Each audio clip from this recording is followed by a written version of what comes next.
Glória a Jesus. Meus irmãos, boa noite, paz seja com todos vocês da parte de Jesus Cristo. Digam amém, por favor. Amém. Que bom reencontrá-los nessa oportunidade. Que bom estar aqui, revendo essa igreja, que também é a minha igreja, aqui nesse endereço. E é bom estarmos juntos nesse tempo, não é? Que a nossa igreja tem dedicado para poder buscar avivamento da parte de Deus, um tempo de concentração nesse sentido, nessa fé, nessa busca, e eu estou alegre de poder cooperar com a nossa igreja dentro desses dias, desses 3 dias, né? De acordo com aquilo que o Espírito de Deus vai instruindo a gente. É bom rever vocês, encontrar essa igreja, como sempre, avivada, crescendo na graça e no conhecimento do Senhor, sempre com culto bom, gostoso de participar e de prestar, e eu quero louvar a Deus por isso. Quero pedir a você para já tomar a sua Bíblia na mão, por favor, e abrir comigo no Evangelho segundo Lucas, capítulo de número 8. Pastor Igor, Deus abençoe muitíssimo, querida irmã Sheila, obrigado pelo carinho de vocês, pelo convite, pela honra, tá bom? Deixa um abraço a todos os pastores auxiliares aqui presentes. Deus abençoe vocês ricamente, é bom a gente cultuar juntos, é uma alegria servir a Deus junto a vocês, bom louvar a Deus junto com Paulo Neto, sempre, Deus te abençoe, tá bom? Sua mamãe, Deus abençoe muitíssimo, a senhora também, tá bom? Todo o pessoal que está com você, essa banda, Deus abençoe muitíssimo vocês todos. Lucas capítulo 8, versículo de número 16. Glória a Deus. Lucas capítulo 8, versículo 16. Está escrito: e ninguém acendendo uma candeia a cobre com algum vaso ou a põe debaixo da cama, mas põe-na no velador, para que os que entram vejam a luz. Eu quero convidar você para nós fazermos essa leitura juntos, do verso 16, bem bonito, bem alto, bem forte, no 3. 1, 2 e 3. E ninguém acendendo uma candeia a cobre com algum vaso ou a põe debaixo da cama, mas põe-na no velador, para que os que entram vejam a luz. Quem pode dizer glória a Deus esta noite? Esta é uma parábola de Jesus que segue sua estrutura, seu hábito, né? Que era usar de elementos comuns à vida das pessoas, para, através desses elementos comuns, criar histórias que pudessem comunicar as verdades do reino que não tem fim, o reino de Deus. E aqui, numa destas vezes, Jesus conta uma parábola, chamada de a parábola da candeia, e é uma parábola que, como eu disse, lida com um elemento comum na casa de todos os que ouviam aquela voz, a voz de Jesus naquele dia. Ricos, pobres, doutores, indoutos, incultos, cultos, do norte, do sul, do leste, do oeste, todo mundo necessitava do mesmo objeto dentro de casa, cumprindo a mesma função de trazer luz à casa, uma candeia. E Jesus conta essa parábola de maneira bastante resumida, um versículo só, que nós vamos buscar destrinchar aqui, entender algumas coisas sobre as verdades mais imediatas dessa história e algumas outras verdades que também podem ser discutidas e observadas à luz do Espírito Santo. Repare que Jesus está começando esta parábola dizendo, e ninguém. Aqui a ideia da palavra ninguém é para sugerir um padrão geral de comportamento. Então, supõe-se que ninguém faria uma coisa dessas. Dessa o quê? Tendo acendido uma candeia, a cobrir com um vaso, ou a colocar debaixo da cama. Porque se ele fizer isso, ele terá perdido a função e o sentido da candeia. Se isso acontecer, se ela for coberta com um vaso, ou se ela for colocada debaixo da cama, aquilo para o qual ela foi acesa, provocada, instigada, despertada, o seu propósito natural, sua função mais direta e elementar, vai ficar inútil. Primeiro, porque se coberta com um vaso, a chama apaga. Segundo, porque se posta debaixo da cama, ela está posicionada de forma tão errada, que ainda que ela tenha fogo e brilho, eles não servirão para aquilo que ela se propõe. Então vamos começar a entender, como eu disse, Jesus está propondo a ideia de um padrão de comportamento, onde dentro desse padrão não se faria assim.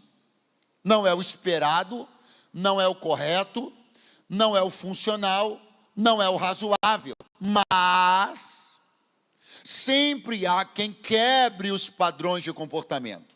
Eu vou dar um exemplo para você entender que muitas vezes a utilização da palavra ninguém não é propriamente literal. Preste atenção.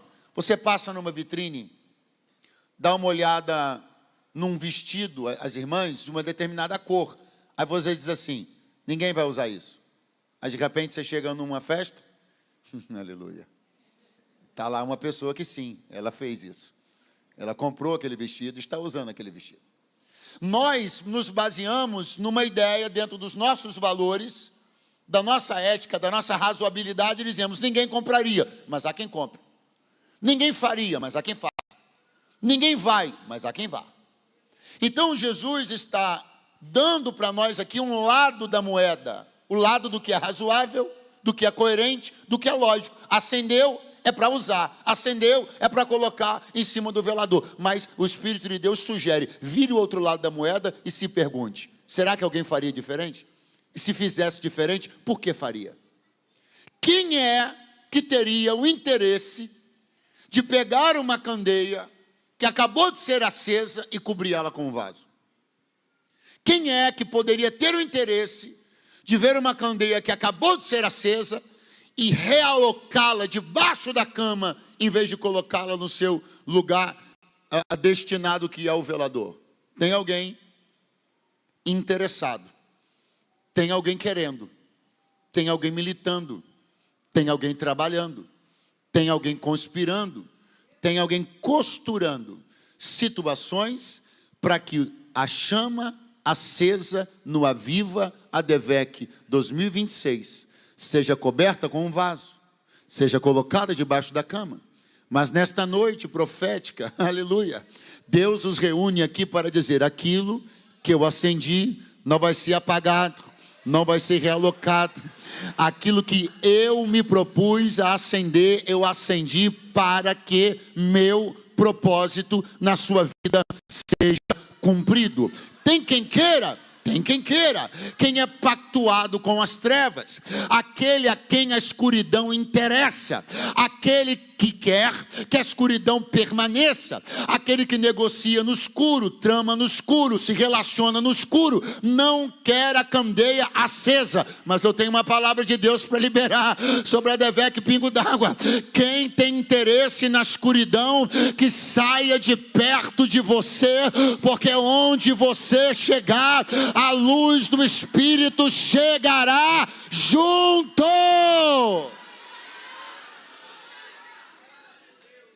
Há quem tenha pacto com a escuridão, há quem prefira a luz apagada, há quem inclusive só possa fazer o que faz se fizer no escuro. Há quem inclusive só pode negociar o que negocia se for de luz apagada. Então imagine o prejuízo para quem é negociante da escuridão, que chega perto dele uma pessoa como você, vai tentar te apagar. Vai tentar cobrir com fogo, cobrir com vaso, vai tentar apagar, vai tentar jogar em algum canto, vai tentar te isolar em algum setor daquela empresa, vai tentar te colocar em alguma função lá mais ou menos, vai tentar te chatear, vai tentar te aborrecer para ver se você pede demissão, porque quem negocia na escuridão não consegue lidar com a presença e a aproximação de alguém que tem fogo e tem luz. Tem fogo e tem luz, mas eu vou repetir, ou se muda, ou muda. porque nós não vamos mudar.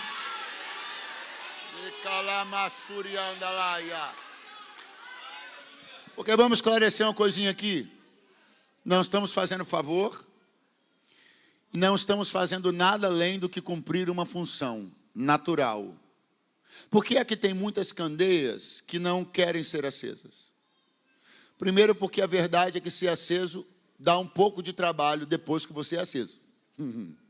Alguém vai dizer que foi aceso porque quis aparecer. Alguém vai dizer que foi aceso porque quis se mostrar. Alguém vai dizer que foi aceso porque está objetivando um cargo, uma função, ou isso ou aquilo. E em relação a aparecer, nós precisamos deixar uma coisa aqui até bem clara. Quem ainda está por aí, diga amém. Toda vez que você for julgado porque está aceso, e alguém disser assim, você foi aceso para aparecer. Tenha em mente uma coisa, eu não sou aceso para aparecer, mas é verdade que apareço porque sou aceso.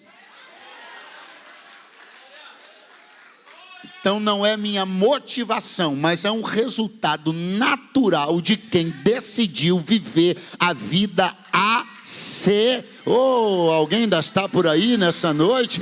Acorda a pessoa que está do teu lado, diga, a minha ideia não era essa, a motivação não é essa, eu não sou aceso para aparecer, mas não tem jeito, é só ser aceso que aparece. Tem jeito. Tem jeito.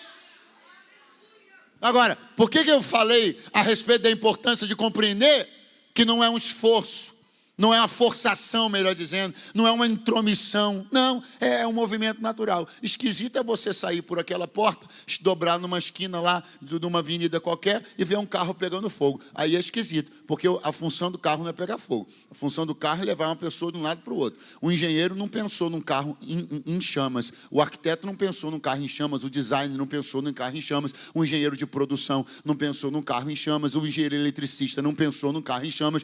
Todo mundo responsável pelo projeto e execução de um veículo, ninguém tinha em mente um carro em chamas. Aí tudo bem, é de se estranhar um carro pegar fogo. Se essa caixa de som aqui começar a pegar fogo, é de se estranhar, porque todos os profissionais envolvidos no seu projeto e na sua execução pensaram uma caixa de som, para sair som, não é para pegar fogo. Agora, candeia não é de se admirar que pegue fogo, ela nasceu para isso, foi construída para isso, pensada para isso. Estranho é quando é o contrário. Então me olha aqui essa noite que eu tenho uma palavra de Deus para te dizer. Não é estranho ser avivado, estranho é não ser avivado.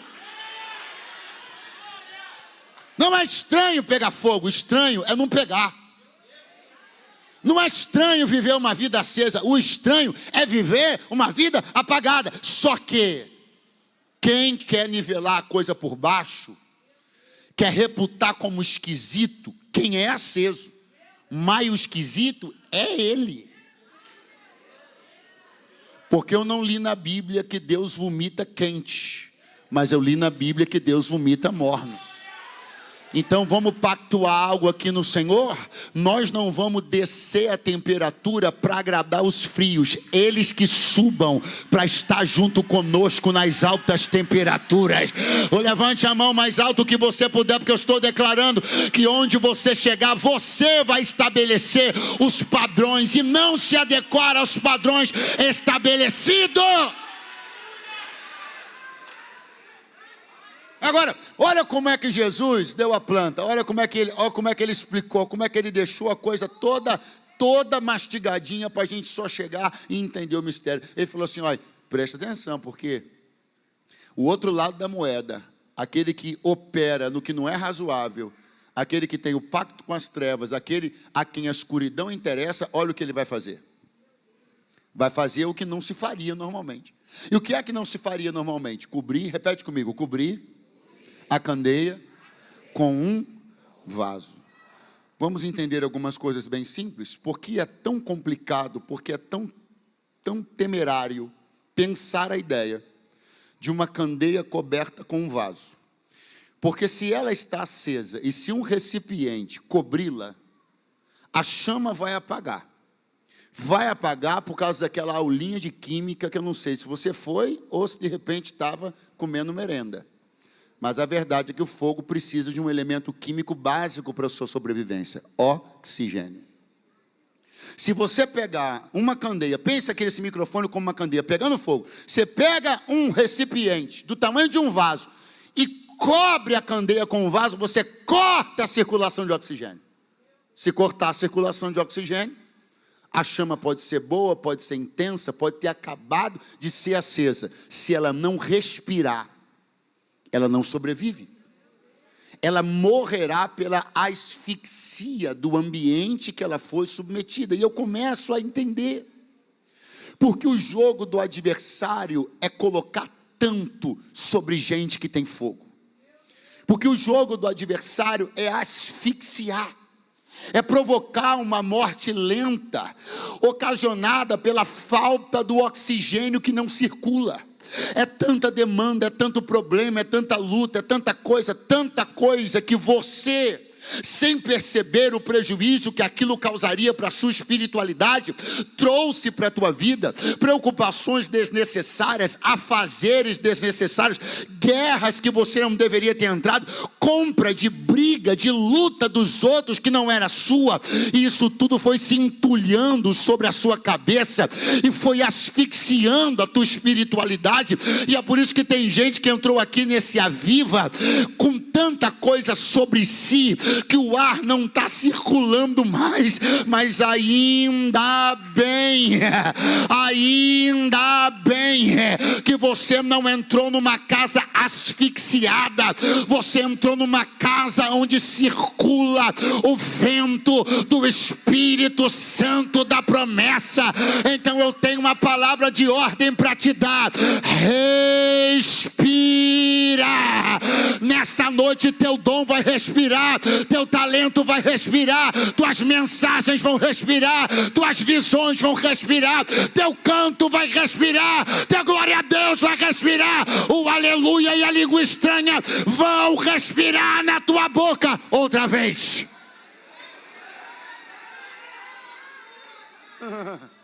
Pode estar a chama quase indo embora. Tudo que ela precisa é respirar. É igual todo mundo batendo parabéns no bolo de aniversário. Dá aquela soprada forte, parece que apagou. É só as pessoas se dispersarem e deixarem o ar correr um pouquinho mais. Quantas vezes isso já não aconteceu? Bate um ventinho na vela, no pavio da vela, e toma-lhe fogo de novo. Aleluia. Tudo o que você precisava é entrar num ambiente onde o ar circulava com liberdade, onde o Espírito tinha liberdade para agir. Então por isso você precisa valorizar cada minuto seu nesta reunião, porque aqui tem oxigênio para ressuscitar a chama que estava apagada. Agora tem uma coisinha aqui interessante, muito interessante.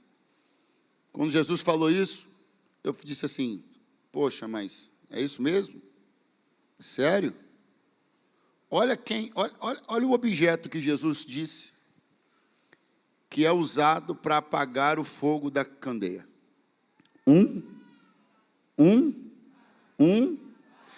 Vaso é coisa séria para nós, né, irmão? Vaso para nós pentecostais é quase pronome de tratamento, né? E aí, vaso? Vaso para nós tem uma associação direta com aquele que Deus usa.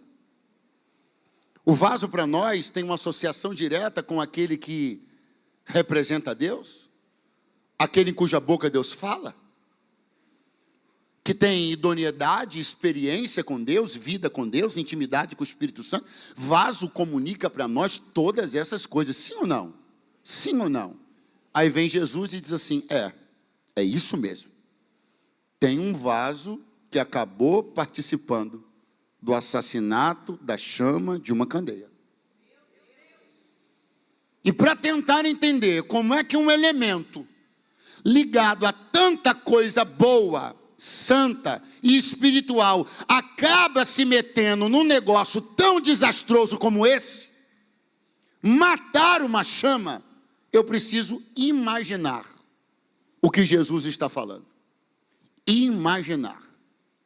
Pega sua mente agora e imagina. A candeia está acesa, o vaso está aqui. Para ele vir parar em cima da chama da candeia, ele precisa fazer isso aqui, ó. Então, se ele vai sair de cima da mesa, vai ser virado de cabeça para baixo, para ser colocado por cima da candeia, para isso ele precisa estar sem medo, matamos a questão. Eu estou para ver um vaso cheio se preocupando em apagar fogo dos outros. Eu nasci, eu não estou nesse mistério há 1 ano nem 2 não, meu filho. Eu nasci no universo pentecostal. Eu nasci numa igreja pentecostal, nela estou até hoje. Eu nunca vi vaso cheio se preocupando nem se ocupando de assassinar fogo de ninguém. Se você der uma olhada rápida, vai concluir com muita tranquilidade que os únicos vasos que se submetem ao ridículo papel de serem assassinos de candeias acesas são aqueles que um dia tiveram, não tem mais, um dia foram, não são mais, um dia estavam, mas não estão mais. É por isso que é urgente a palavra que eu tenho de Deus para dizer: permaneça cheio, porque quem está cheio de Deus não se ocupa da vida do outro. Se tivesse cheio, não estava falando besteira na internet. Se tivesse cheio, não estaria usando suas mídias para falar besteira e levantar guerra desnecessária contra os outros. Se estivesse cheio, se estivesse ocupado, se tivesse azeite ainda dentro da botija, não estaria condenando uma geração, criticando inadvertidamente uma geração. Teria misericórdia, teria piedade, seria conselheiro e não assassino, porque vaso cheio é mais cheia. Vaso cheio não mata a chama. Vaso cheio aconselha. Tem alguma coisa errada no fogo dessa candeia? Está despontando do jeito errado? Está apresentando alguma coisa errada? Você não é o vaso? Chega perto e aconselha. Usa a sua experiência para aconselhar e não para ser um crítico severo. Você não sabe tanto, você não tem tanta vida com Deus, você não leu a Bíblia 28 vezes, você não tem os 9 dons espirituais, então para de ser um chato de gaúcha e vai ajudar essa geração a continuar cheia. Alamaraia.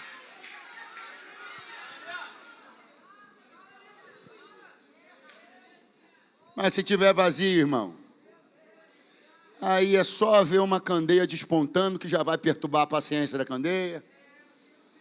Se tiver vazio, irmão, aí é só ver alguém que Deus está usando para começar a tentar achar um jeito de desmerecer o ministério da pessoa, criticar, achar um jeito de dizer, não, Deus não está usando, não, tem isso, tem aquilo outro. Chato de galocha, Deus vai encher você de novo. Eu declaro na autoridade do Espírito Santo, Deus vai encher você outra vez. O Espírito Santo está com saudade da época que ele te tomava daquele jeitinho.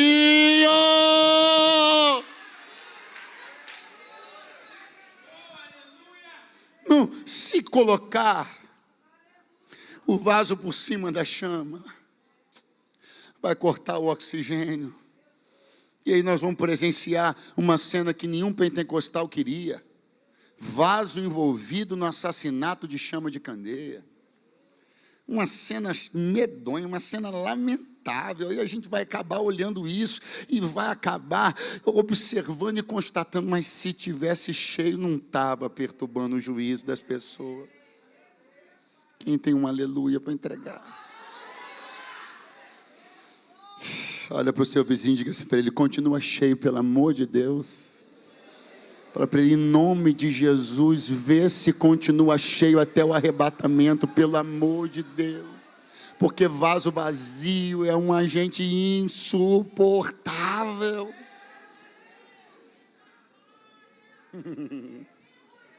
Aleluia. Oh, aleluia.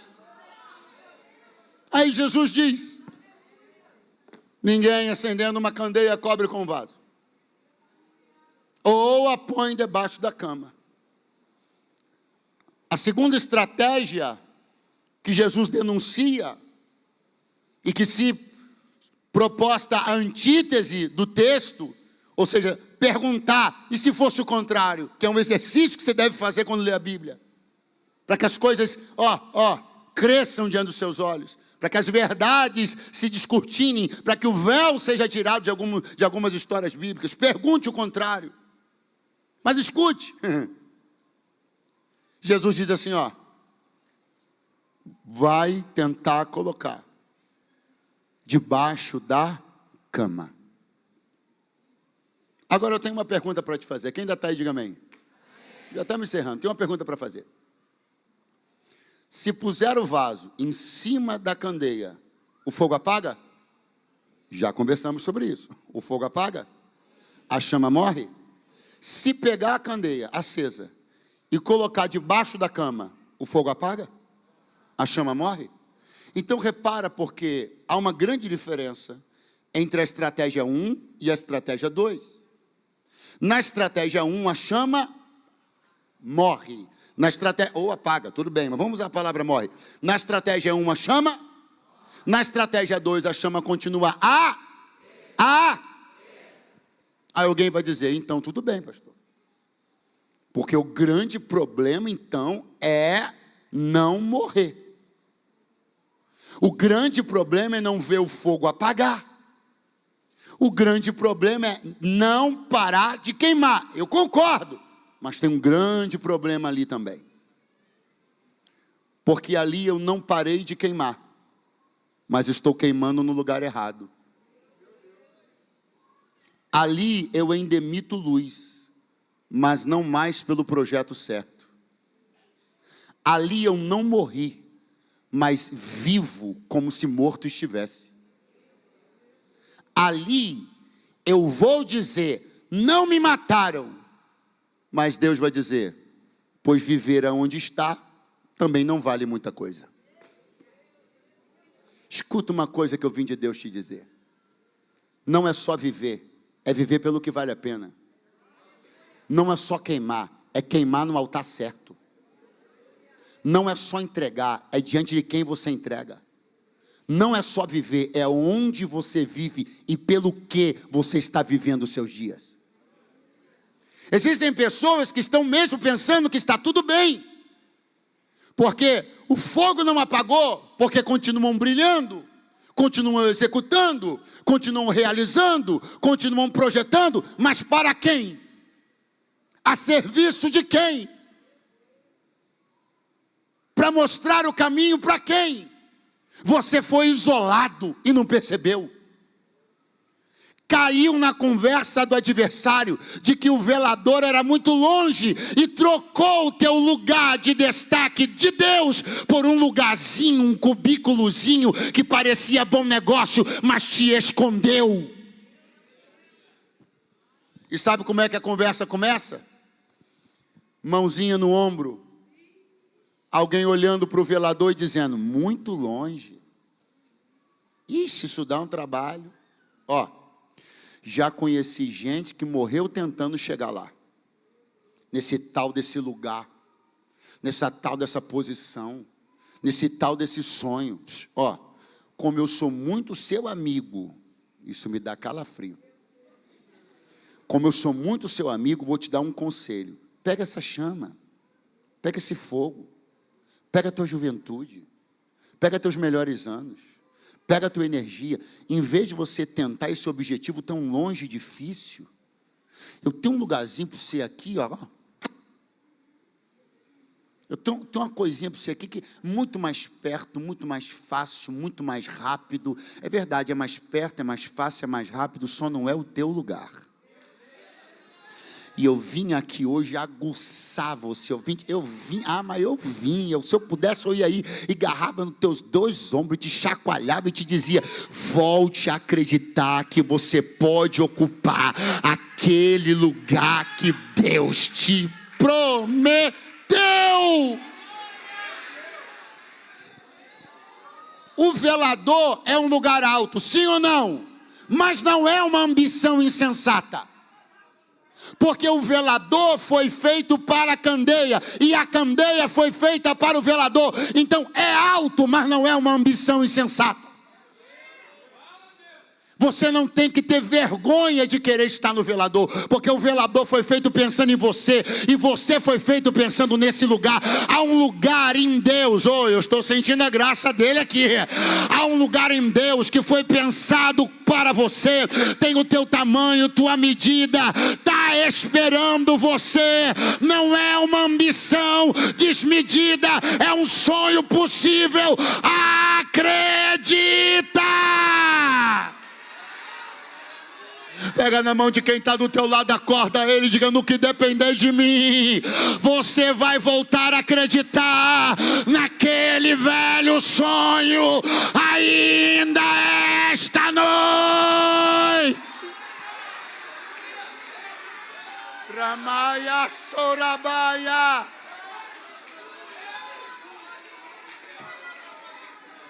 Não, pastor, mas tá bom, eu estou bem, tá tudo bem. Mentira! Você foi convencido de que não podia alcançar. Você foi convencido de que não devia tentar mais. Não, porque eu resolvi agora cuidar um pouco melhor disso, daquilo. Que nada. Para com essa história. Você foi convencido que era fraco demais para fazer aquela viagem. Você foi convencido que era velho demais para fazer aquela faculdade. Você foi convencido que não era para você e você acreditou. Você pegou aquilo que você tinha e enfiou debaixo de uma cama. Mas Deus me trouxe aqui esta noite. Foi Ele, aleluia. Ele me trouxe essa noite aqui para dizer: você pode estar acostumado, mas eu não estou. Você pode estar satisfeito, mas eu não estou. Está tudo bem para você? Não está tudo bem para mim. Eu vou arrancar você desse lugar de limitação e escassez, e você vai para o teu lugar.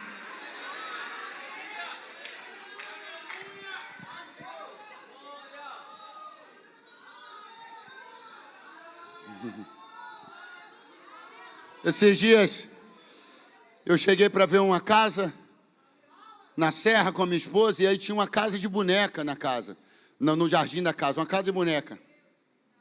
E aí minha esposa viu aquilo e falou assim: a Rebeca e a Laura vão ficar doidas, que são as nossas sobrinhas. Por que a gente já tem ideia de que as meninas devem ficar doidas se vissem uma casa de boneca em tamanho assim grande? Por que se eu visse uma casa na árvore, se tivesse uma casa na árvore, eu ia dizer assim: e os meus sobrinhos vão ficar doidos? Por quê? Porque criança gosta disso. Coisas em miniatura. A casa da árvore, a casa da boneca.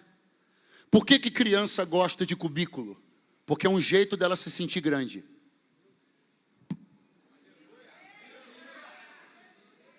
Você entende qual é o grande jogo de fazer você ir para debaixo da cama? Diminuir o ambiente para você achar que cresceu. Alguém aqui já voltou na casa de um parente? Tinha uma piscina. Aí quando você era criança, parecia uma piscina olímpica. Aí você volta depois de adulto, você olha a piscina e fala: não, não é possível não. Mudaram isso aqui. Você chama aquela tia sua, falou: tia, mudou, né? Mas não, filha, é aquela mesmo que você nadava aí. Parecia olímpica. Tem 1.600 litros. Eu te pergunto, a piscina diminuiu? A piscina diminuiu? O que aconteceu? Você cresceu. Existe gente que aceitou ser colocado em algumas coisas, funções, lugares, porque por algum instante aquilo pareceu que te fez grande. Só que quando você começar a crescer, tua cabeça vai bater rápido no teto dessa cama. Só que antes que isso aconteça, alguém ainda está por aí? Deixa eu chamar a banda aqui para me ajudar. Eu fiquei queimado com os músicos depois dos Gideões. O pessoal acha que eu não quero músico nunca mais na vida. Não é isso, gente. Isso, eu não gosto de junto com a mensagem, mas no final pode vir, tá? Eu amo vocês. Puxa, vocês me abandonaram. Quem está aí, diga amém. Escuta. Se o seu filho, só porque ele está confortável, só porque ele está gostando, se ele cismar de se enfiar debaixo da cama, na casa da árvore, qualquer coisa do tipo, e não quiser mais sair, você vai deixar? Vai deixar? Quem ainda está me ouvindo, diga amém. Vamos lá que a gente vai encerrar agora. Se o seu filho entrar num cubículo e cismar que está bom para ele está feliz, está satisfeito, quer ficar lá no mundinho que ele criou, você vai deixar? Você vai deixar? Mas se ele disser que está à vontade, que está tudo bem, que por ele continua ali o resto da vida, você vai deixar? Você vai deixar? Então você vai ter que fazer sua vontade se tornar imperativa em relação a dele. Você vai ter que fazer com que a vontade dele ceda à sua vontade. Por quê? Porque você sabe mais, você tem mais visão de mundo, você conhece o futuro. Então se ele fizer birra, vai sair com birra e tudo. Se ele abrir a boca para chorar, vai sair chorando e tudo. E se não quiser sair, você vai pegar pela camisa, pelo chinelo, você vai agarrar ele por algum lugar. Pastor, é conferência de família? Não. Eu só vim dizer para você que você está achando que está tudo bem em ficar aí. Mas tem um Deus que está parado na porta dessa casinha de boneca. Tem um Deus que está parado na porta dessa casinha da árvore. Tem um Deus que está de pé na beira dessa cama que você se enfiou porque alguém te convenceu a desistir de ir para o velador. E Ele me trouxe hoje aqui para te dizer, não sei se vai ser pela barra da calça, pela barba, pelo cabelo, mas eu vou arrancar você desse lugar de diminuição e escassez. E eu vou te fazer no Aviva Devec voltar a acreditar que eu não te acendi para ficar debaixo de cubículo, eu te acendi para te colocar na minha posição. Tem alguém ainda aí essa noite para pegar essa palavra? Dá um pulo nessa cadeira agora, porque hoje é noite.